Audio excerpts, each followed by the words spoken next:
Imagine bringing home a pet that looks like it escaped from the age of dinosaurs. A long tail, sharp claws, a reptilian face straight out of prehistory.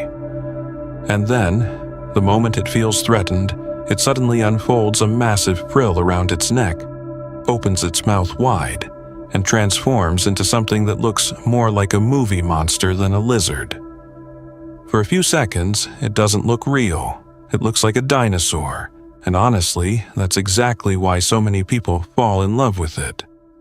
But here's the strange part. Everything about this animal's terrifying appearance is a bluff.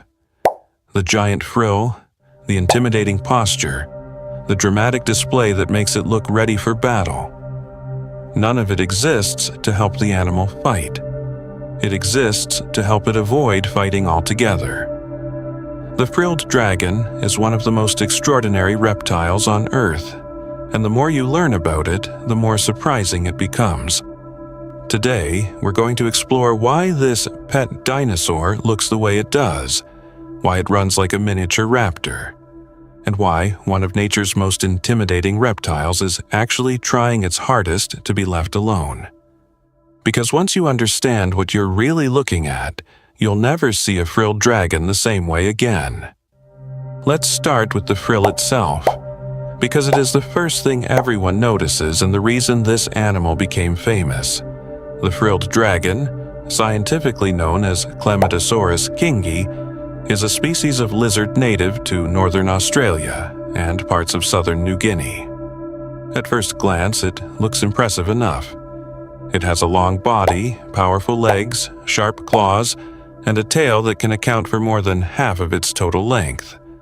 Adults can reach nearly 3 feet from nose to tail, but none of those features are what made this animal famous. That honor belongs to the enormous fold of skin wrapped around its neck. When relaxed, the frill hangs loosely around the shoulders and is barely noticeable. You could look directly at a resting frilled dragon and never guess what it is capable of. Then, something happens. A predator approaches, a threat appears, or the animal simply feels cornered. And suddenly, the frill explodes outward. Supported by long cartilage rods connected to the jaw, the skin stretches into a giant circular display that can be larger than the animal's own head. At the same time, the dragon opens its mouth. It hisses. It raises its body. And for a few seconds it transforms from an ordinary lizard into something that looks like it stepped out of the age of dinosaurs. To a predator, this creates a problem. The small animal that seemed easy to attack has instantly become much larger and much more intimidating. And that moment of hesitation is exactly what the frilled dragon is counting on. Because despite all appearances, this display is not designed for attack. It is designed for survival. The frilled dragon would much rather scare an enemy away than fight one. And most of the time, that strategy works. Now, let's talk about movement, because this is where the dinosaur comparisons become impossible to ignore. Most lizards run on 4 legs. The frilled dragon can do that too. But when it needs maximum speed, something remarkable happens. It rises onto its back legs. Its front legs lift off the ground. Its tail extends behind it for balance, and it sprints away on 2 legs. For a few seconds, it looks astonishingly similar to the small predatory dinosaurs that once roamed the earth. Videos of frilled dragons running have gone viral countless times because people genuinely struggle to believe what they are seeing. A reptile moving across the landscape like a miniature velociraptor. The resemblance is so striking that many people discover the species for the first time through those clips alone. But the ability serves a practical purpose. Running on 2 legs allows the animal to move quickly through open ground while keeping its balance. When danger appears, speed often matters more than confrontation. And just like the frill itself, the famous dinosaur-like sprint is ultimately another tool for escaping trouble. The natural home of the frilled dragon explains why these abilities evolved in the first place. These reptiles inhabit warm tropical regions where temperatures remain high for much of the year. They spend much of their lives in trees. A tree trunk provides safety, elevation, and a good vantage point from which to watch the surrounding environment. From above, the dragon can spot insects, monitor potential threats, and avoid many ground-based predators. Most days are spent climbing, basking, and remaining perfectly still. In fact, frilled dragons are surprisingly difficult to see in the wild. Their coloration blends into bark remarkably well. A motionless dragon pressed against a tree trunk can become almost invisible. This camouflage is the first line of defense. The frill is the second, and running is the third. The animal has multiple layers of protection, each designed to avoid direct conflict whenever possible. Now, let's discuss what the frilled dragon actually eats. Because despite its intimidating appearance, it is not hunting large prey. Its diet consists primarily of insects, grasshoppers, crickets, beetles, spiders, cicadas, and numerous other invertebrates that share its environment. It spends much of its day searching for movement. The moment an insect comes within range, the dragon reacts with surprising speed. A quick strike, a rapid bite, and the meal disappears.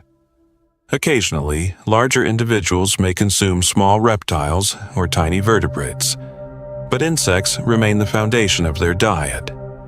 This makes them important participants in the ecosystems they inhabit. They help regulate insect populations while serving as prey for larger predators themselves. Like many successful animals, the frilled dragon occupies an important middle position within its environment. It is both hunter and hunted, and that balance has shaped nearly every aspect of its behavior. This brings us to one of the biggest misconceptions surrounding the species. Is the frilled dragon dangerous? The appearance certainly suggests that it might be. The reality is much less dramatic. Frilled dragons are not venomous. They do not actively seek conflict with humans. They do not hunt large animals, and they are generally far more interested in escape than confrontation. If handled improperly, they can bite. Any animal with a mouth can defend itself when frightened, but aggression is not their default response. In most situations, they rely on intimidation first. Only when escape is impossible do they consider physical defense. The giant frill that terrifies so many observers is actually evidence of an animal trying very hard not to fight. And that changes the way you see the display entirely. What looks like confidence is often fear. What looks like aggression is often caution. What looks like an attack is usually a warning. The dragon is essentially saying the same thing every wild animal says when cornered. Please leave me alone. Now, let's talk about what makes these reptiles so appealing as pets. Because this is where the phrase pet dinosaur begins to make sense.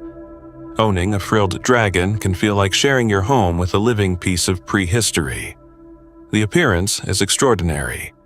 The behavior is fascinating. And watching a healthy individual climb, explore, bask, and display its frill can be endlessly entertaining. But there is an important detail that many people discover only after bringing one home. This is not an easy reptile to keep. Frilled dragons require large enclosures. They need vertical climbing space. They require specialized lighting. They need proper temperature gradients. They need UVB exposure for healthy bone development. They require carefully managed humidity levels and a varied diet. In other words, they are not decorations. They are complex animals with specific biological needs. Meeting those needs takes commitment, knowledge, and consistency. The people who succeed with frilled dragons are usually the people who spend time understanding the animal before acquiring it. And that effort is rewarded with one of the most unique reptile experiences available. Perhaps the most fascinating thing about the frilled dragon is that it represents a strategy that has existed for millions of years. instead of becoming stronger than every predator. Instead of becoming faster than every predator. Instead of developing armor thick enough to withstand every attack. It evolved something else. The ability to create doubt. The frill works because hesitation can save a life. If a predator pauses for even a second, that second may be enough. Enough time to run, enough time to climb, enough time to survive. And survival is ultimately what evolution rewards. The next time you see a frilled dragon spreading its enormous collar and opening its mouth in what appears to be a fearless challenge, remember what is actually happening. You are not watching an animal preparing for battle. You are watching an animal trying to avoid one. A creature that looks like a miniature dinosaur. A reptile capable of running on 2 legs. An animal carrying one of the most spectacular defensive displays in nature. And beneath all of that drama is something surprisingly simple. A lizard doing everything it can to stay alive, not a monster, not a dinosaur. But perhaps the closest thing most people will ever have to one. Have you ever seen a frilled dragon in person? Do you keep one as a pet if given the chance? Let me know in the comments. And if today was the day a strange-looking reptile transformed from a terrifying miniature dinosaur into one of the most fascinating animals on Earth, then something just changed in the way you see the natural world. And those changes are exactly why we keep exploring it. I'll see you in the next one.